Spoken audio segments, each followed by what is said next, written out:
On behalf of TVLesson.com, my name is Paul Lewis. I'm a professional puppeteer and puppet builder. So let's talk a little bit about hand and rod puppets.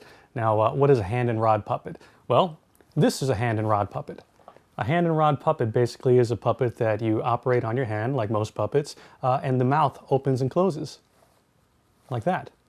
And also, the arms are operated by the use of rods. As you can see here, I'm holding some rods in my hand, and usually you have one hand inside the puppet's head, and you manipulate the rods, and you kind of manipulate them like chopsticks. You hold them like chopsticks. Now, if you have a couple of performers, one operating one rod and one operating another rod, you get a lot of great mobility out of the puppet, but most of the time you'll be operating a character by yourself, and so that's when you have to master the use of the rods and the head. So it's kind of like, patting your stomach and, rubbing your head at the same time, or is it rubbing your stomach and patting your head? I don't know, but it's kind of like that concept.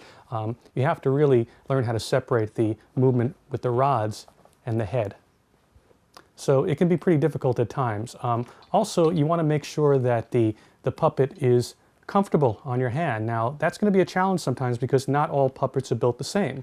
This particular guy has a lot of different parts to him. He has removable legs, he has a hard cap, he's got a tail in the back here, so he can be a little difficult to operate sometimes, but once you get a feel for the character and you start playing with him, you'll find all the highs and lows that you need to get the best mobility out of that particular character. Now, this character is a character named Al the Gator. He was from a television series that I created called Jelly Bean Jungle, and he was operated by a female puppeteer. And she had no problems operating the character. When you do television puppetry, you have to have your arm up in the air for quite some time. And that could be physically unbearable at times, especially when you have long shoot days. But again, it just comes with practice, practice, practice.